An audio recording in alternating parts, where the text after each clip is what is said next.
It is weekly rotation time. Last week I wore some really lovely perfumes, as they should be because I own them.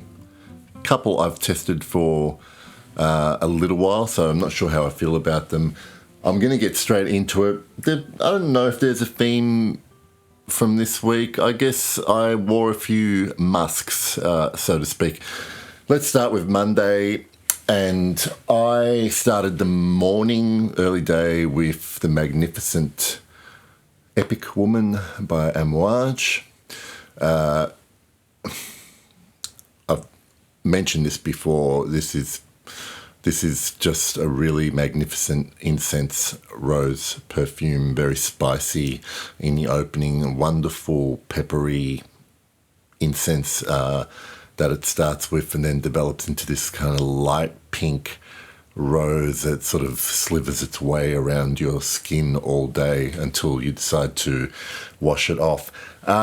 This does last all day, but even so, later that day, in the afternoon, it actually started to warm up a little bit, and it is still winter here, but we've had a couple of mildish days where the sun's been out, the temperature's gone up. So that evening, I went with the beautiful Bois de Chanel, lavender, orange blossom, powdery, a little bit of heliotrope, some white musks. It's just a very, very Chanel style fougere to me. Very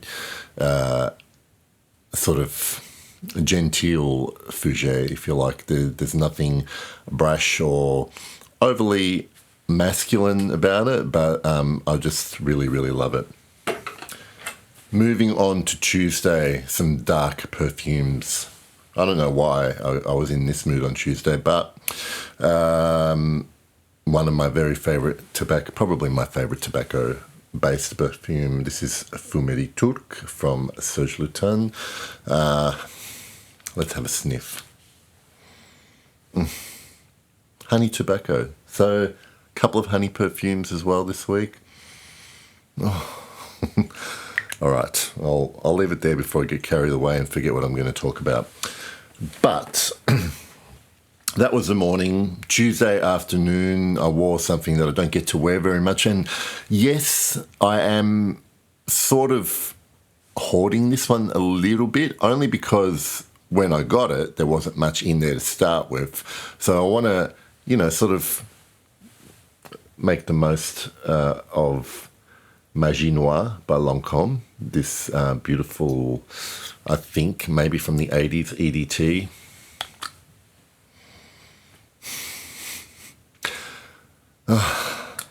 Okay. Anyone who knows this perfume always kind of has the same reaction. Wednesday, moving on to Wednesday. Well, I wore some favourites. Like when I say favourites this week, favourite perfumes with a particular note. I mentioned Fumerie Turque for tobacco. For patchouli, I went with Patchouli Nobile by Nobile 1942, 1942. It still is my favourite patchouli. Not much has come close. When I like essentially a patchouli soliflor where it's all about the patchouli. There's a good dose of labdanum in here. It's interesting. I never have ever gotten the brighter notes that they list in the note pyramid. I think lemon, probably pepper. But they don't really they've never really come through in the top notes. It does dry down it's a patchouli perfume that dries down into sort of an ambery base. And then Wednesday PM, I went with my still favourite and only Rogue Perfumery Tabac Vert. This isn't so much about tobacco for me as it is about sort of this blend of sort of soapy white musks with this carnation accord. It's really strange, but like a non-spicy carnation. It's almost quite a floral musk. whatever is in there that resembles tobacco is of a green sort of young variety, I guess, like not dried tobacco. It's still tobacco leaf growing on the plant. Thursday, I wore a sample that I've been enjoying, and I think I posted about this one on my Instagram account, how Methexis by Manos. Last time I mispronounced his name, Manos Gerakinis. This is essentially it's a gourmand, and for someone like me who is not a gourmand lover, I really, really like this, as in on the verge of loving it. But it's because it's this really unusual combination of fig, and I'm talking about the fruit, like the ripe fruit, fig fruit with this kind of dry, dusty cocoa, not too bitter, not sweet, because the sweetness, I think, comes mainly from this fig chord or note that's in here, and it's just like got this very sort of creamy, dark texture, and it's a very mature gourmand, if you like, as opposed to all the sugary, saccharine,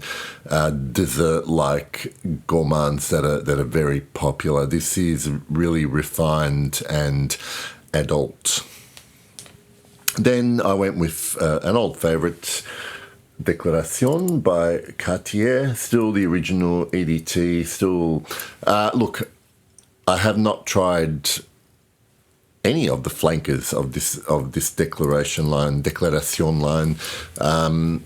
I do love this. So I've never sort of kind of felt the need to explore the flankers. Maybe I should. I mean, because a few of them have been always get recommended, like Déclaration d'un Soir and Déclaration Essence, particularly. But, I just kind of never have gotten around to it. Friday, I sampled something that I've been wanting to sample for a long time, and until I had gotten to Milan and to Exons specifically, have not had the opportunity to sample, just because this brand doesn't seem to have distribution here in Australia. But I did try for the first time Musk by Bruno Acampora, and it was perfectly pleasant musk. I guess I was, I don't know what I was expecting really, because this had come recommended as a musk perfume to try, and certainly has a very pleasant musk, identifiably musk note in there. I'm not sure what today's version looks like, or smells like, compared to when it first became popular, because it's been out for several years. But to me, it was kind of leaning a bit too much on the clean, soapy style. And I like my musk to have a little bit of dirt on them, or to have a dark, some skeletons in the closet. But I mean, I'll finish the sample and give it a chance. I'll have a few more wears of it. But perfectly pleasant, but nothing too special to my nose. Thursday evening, I didn't want anything complicated, so I went with a splash of my vintage Azzaro por Homme from my miniature bottle.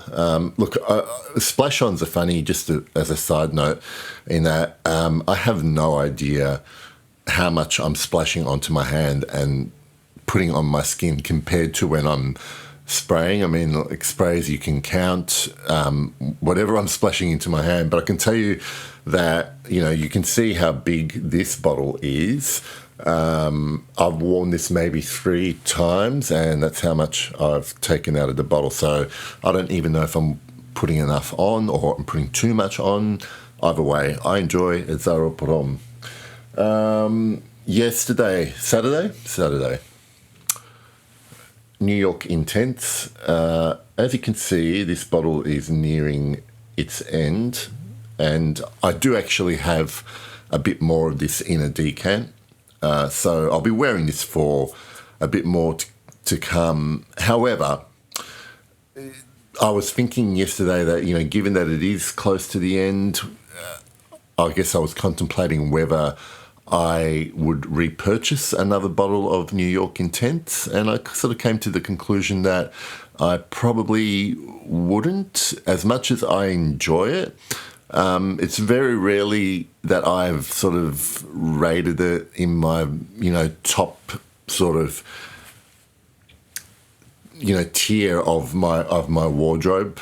So I don't think I would miss it. I have a couple of other things in my wardrobe that sort of fit inside this kind of genre that I enjoy wearing it. So New York Intense, you know, we're enjoying our last few months together. And speaking of enjoying last few months, but this is the opposite story in that I'm going to miss this so much when it's gone, and I'll pray to the perfume gods that MFK decide one day to re-release Absolu pour le soir. I still have a little bit there. I don't know, what's that, a 75ml bottle? I'm going to say there's at least 15ml of juice in there, probably more. But I don't wear this very often, only because there's not a lot of occasions to wear it. I had a party last night and I thought, I don't care, I'm wearing Absolu pour le soir. So that was my scent of the evening for Saturday. Moving on to today. It's Sunday. We had a beautiful sunny day today, so it was a little bit uplifting in terms of my mood and the way I felt, and I wanted to wear something beautiful and musky and floral, and I couldn't think of anything better than Helmut Lang Eau de Parfum. Also, I think discontinued now, but I've got lots and lots of it, and I don't care if you get jealous, but I'm going to never, ever get rid of this bottle. And that's it. We come to Sunday evening. I'm going to spray on some Rochas Femme to enjoy the rest of the night. I have been a bit slack with choosing highlights and lowlights in the last couple of videos, so I want to try and remember to do that. But when I think of highlights this week, oh my God, this is so good. And this is just a current bottle and very, very cheap, can I say. What did I really enjoy this week? I'm going to choose Methexis Manos Gerakinis as my highlight this week, because it's the one I thought about the most, and I think it's just really kind of taken me by surprise how much I really am enjoying a gourmand perfume lately. So I hope you found that interesting. That's my last week's rotation, and I'll see you soon for another video. Okay, bye.